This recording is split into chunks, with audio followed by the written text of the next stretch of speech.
What's going on, ladies and gentlemen of YouTube? My name is Sarlin. We're about to watch Volume 3, Episode 6 of RWBY by Rooster Teeth. Link in the description and up above my head. So, let's go ahead and get into Episode 6. Well, it comes as no surprise that they've chosen you to move on to the final round of the tournament. Your performance has been exemplary. Thank you, Professor Ozpin, but I would never have made it this far without my teammates. Personally, I think it's the other way around. I'm sorry, but I don't believe we've been introduced. Name's Crow. Crow is a trusted colleague of mine. Professor, if you don't mind me asking, why have you called me here? Please, take a seat. Whoa! What's your favorite fairy tale? Uh-oh. Did you guys see that flicker? That didn't mess up my recording. Oh, man. Power almost went out.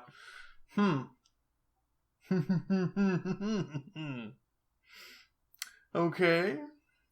We're going to keep going. And then if it cuts out, you'll see me have to... you'll see a small skip if the power does fully go out. That's not a good thing. Hopefully it didn't mess anything up for the recording. Alrighty, let's get back into this. I'm sorry. Fairy tales. Stories from your childhood. Surely you must remember some of them. Well, there's the tale of the two brothers, the shallow sea, the girl in the tower. What about the story of the seasons? Oh, of course. A callous old man who refuses to leave his home is visited by 4 traveling sisters. The first understands his reclusive nature and urges him to use his time in solitude to reflect and meditate. The second brings him fruits and flowers, tending to his crops and revitalizing his garden. The third warms the man's heart, convincing him to step outside and embrace the world around him. And the fourth and final sister begs him to look at all that he has and be thankful. In return for their kindness, the man grants the maidens incredible powers so that they may continue to help others all over the world. They graciously accept and promise to share their gifts with the people of Remnant until the end of days. Winter, spring, summer, and fall. The 4 maidens. My mother loves that story. Would you believe me if I told you that one's been around since I was a boy? You're not that old, Professor. Well, would you believe me if I told you it was true? I beg your pardon? What if I were to tell you that there were 4 maidens existing in this world that could wield such tremendous power without dust? You mean like a semblance? Like magic. Yeah, first time hearing it's pretty crazy. You're serious? Do I look like I'm joking? No. Why are you telling me this?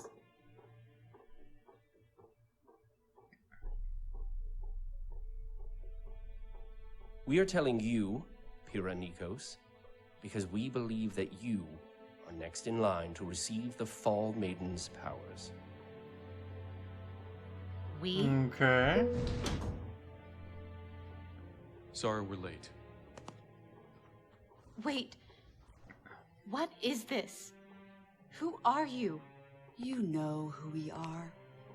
We're still the same teachers and headmasters you met when you arrived at Beacon. Except we've got a little part-time job. We are the protectors of this world. And we need your help. Okay.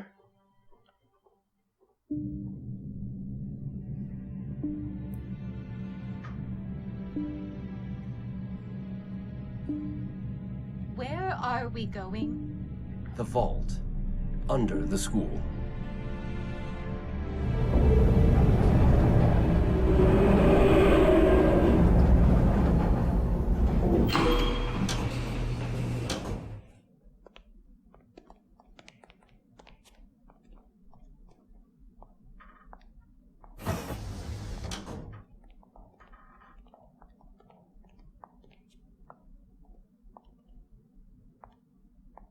I'm sure you must have questions. Yes. Maybe one or two. Yes, I do.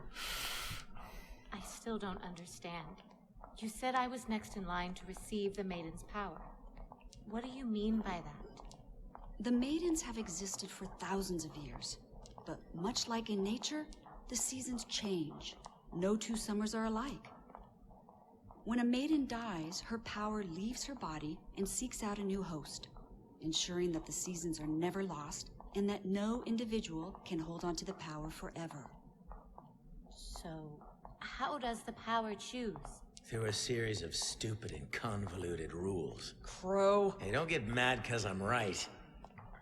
At first, the only thing that was certain was that the powers were specifically passed on to young women. But as time went on, it was discovered that the selection process was much more intimate. Intimate? As we understand it now, when a maiden dies, the one who is in her final thoughts is the first candidate to inherit her power. Unless it's a dude or some old hag. Then the power goes to someone random, and our jobs get a lot harder. Why tell me all of this now? Why not wait until I've graduated? Honestly, we've run out of time. I don't know if you've noticed, but things are getting a lot scarier out in the world. Tensions are high. The Grimm are growing stronger, more prevalent, and it's not gonna be much longer before this peace we've all been enjoying so much goes out the window. You're not talking about war. Not a war between nations. We can fill you in on the details once we know you're with us. For now, all you need to know is that one of the maidens was attacked, and for the first time in history, part of her power was stolen.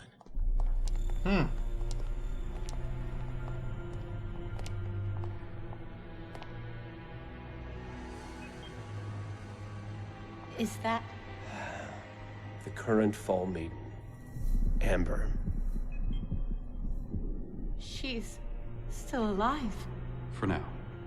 We're using state-of-the-art Atlas technology to keep her stable.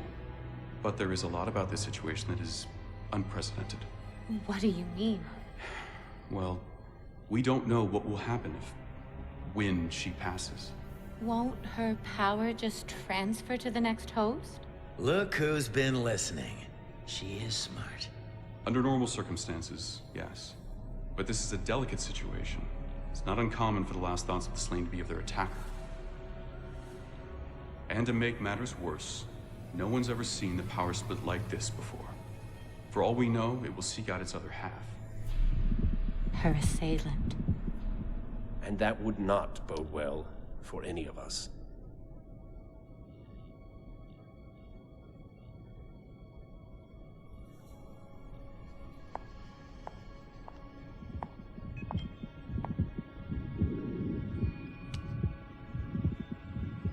If all of this is true, why keep it secret? If this girl is so important, if we're truly on the brink of war, why not tell everyone? From what we understand, it used to be common knowledge. Excuse me? How do you think legends and fairy tales get started? Even the craziest ones come from somewhere. Our group was founded in order to protect both mankind and the Maidens. Those hungry for power hunted them with the hope of inheriting their strength. And as you can imagine, the ones that succeeded weren't exactly the kind of people you'd want to have unimaginable power. And so this Brotherhood chose to remove the Maidens from the public eye, allowing their existence to fade away into legend. The things we're telling you go against hundreds of years of human history. Religion. No one would want to believe us. It'd cause an uproar. It would cause panic. And we all know what that would bring clawing to our kingdom's walls. Which is why we would like to... I'll do it. If you believe this will help humanity, then I will become your Fall Maiden.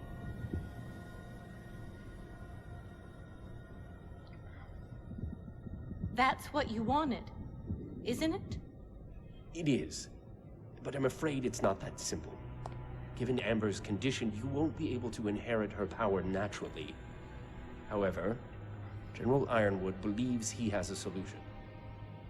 For the past few years, Atlas has been studying Aura from a more scientific standpoint. How it works. Okay, I need a minute to think here. This stuff's getting serious. So basically, from what I just heard, this is an untested, unfounded idea on being able to transfer what's left of this girl's power into Pyrrha. That's what I just got. And that's... okay. This could end very badly. Yeah. Alright. Sorry, I haven't been saying anything because I've been, like, wrapped up into the story, just trying to listen and just forming ideas and opinions in my head. Definitely took a more serious note. What it's made of, how it can be used. We've made significant strides, and we believe we found a way to capture it. Capture it and cram it into something else. Or in your case... That's Classified. wrong. The feeling is mutual. But desperate times call for desperate measures. And these are indeed desperate times. We can't transfer Amber's power to you, but we can give you what those powers are bound to. Her aura. Her life would become intertwined with yours. The question is... what's that gonna do to you? Yeah.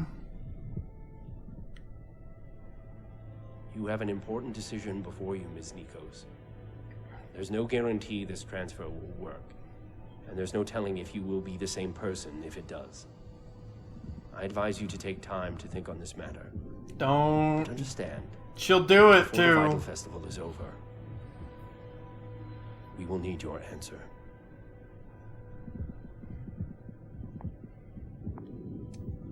The assailant that attacked the Fall Maiden has made their first move. And there's no telling when their next move will be.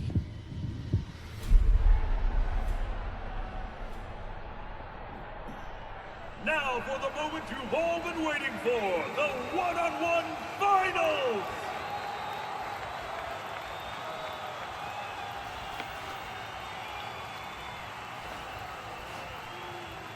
Barty, why don't you explain the rules?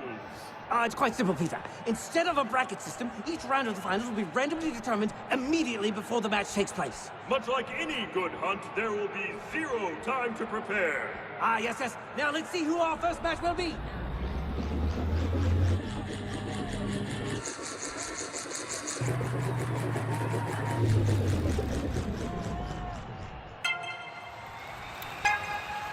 Ooh. And Ooh. I don't see Yang standing a chance against Mercury. I just don't see that happening at all. Ooh, Yang is strong, but after I saw what Mercury was capable of, I don't know. We'll see. I don't know. She might surprise me. We'll see. Mercury Black!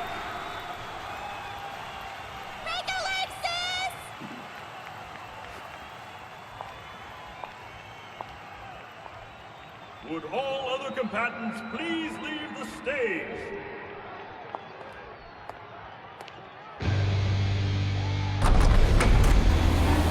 Let's see.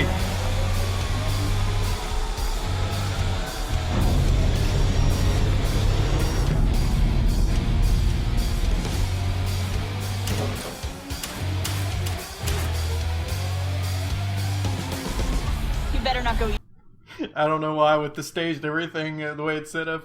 Are you ready for a death battle? It's the first thing Screw Attack, if you've seen their channel, that's the first thing I thought of. Easy on me.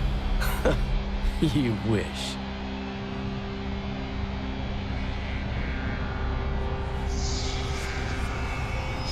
Three, 2, 1, fight!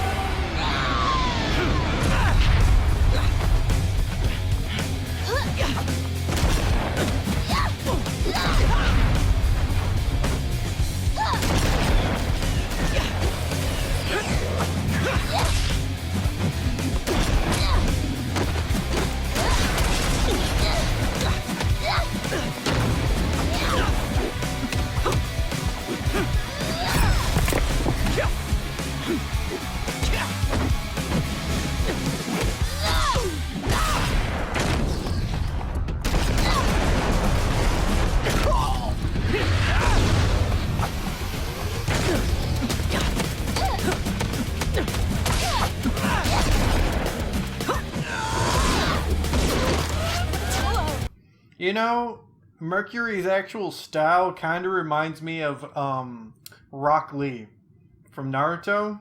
Just a bit.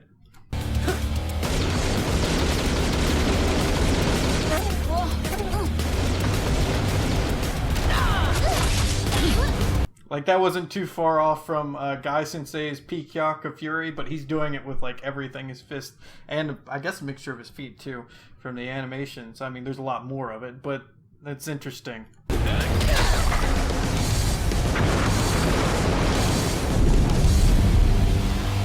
was like a different rendition of it, if it's spinning around and then coming in like that.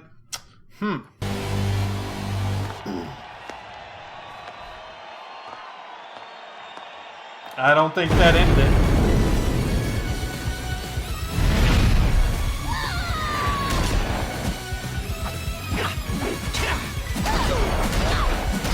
There's one thing that's going to determine this battle. It's Yang's rage. What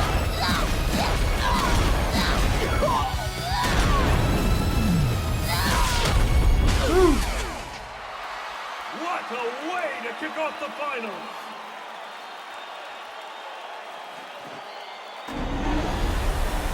Yang Xiaolong wins! I'm surprised. Like, I knew Yang was strong. I know they're both hand-to-hand combat styles, so they're very similar, even though Mercury focuses on his feet. But I honestly thought that she was going to lose. But her anger factored into it. She really focused on her rage, and she was in, top form, even though I'm talking about an anime character, or an animated character, depending on how you want to look at it. So, it was an interesting fight.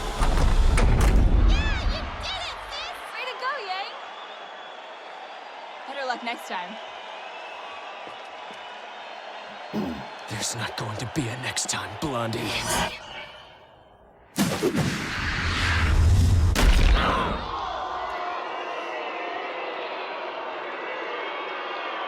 My word! Cut the cameras. He deserved that. He doesn't like to lose.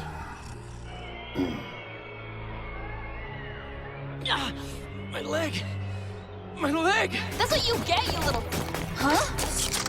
Yang Xiaolong, stand down! What? Why? Mercury! Why'd she do that? Why'd she attack me?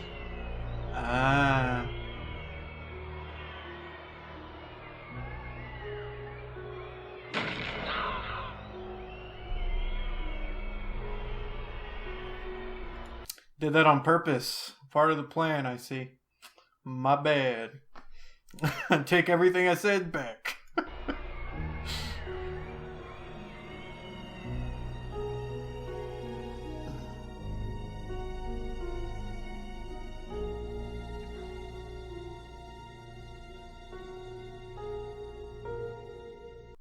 That was the end of episode 6. This was a really, this was content-driven episode. This is really deep. There's a lot of information to be had this episode. So, the 4 seasons, and they're wanting Pyrrha to take one of them. That's been, half of the power's been taken away from, Amber was her name? And, yeah, that whole scenario involving whether she consumes the power or not, on what it'll do to her, consuming that person's aura too. I'm guessing what'll probably happen is, if her body doesn't reject it completely, is that part of the personality from Amber will be part of Pyrrha. That's my first thought. Now, whether that actually happens or not, but I could see it ending very badly, or completely altering Pyrrha in a way that maybe even turns her dark. That's interesting. That's interesting. And knowing the way she is and what she wants to do to protect people, I get the feeling that she's absolutely going to do it. The thing with Mercury at the end with Yang, where he totally made it look like she attacked him, and it wasn't that way. Obviously a plan on Cinder's end. Now, where they're going to take this exactly, I'm not sure. But, yeah. Good episode. Really, really good episode. Really enjoyed this one.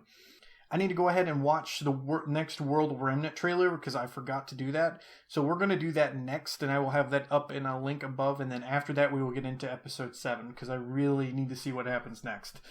Rate, comment, subscribe. Have a good day. Peace.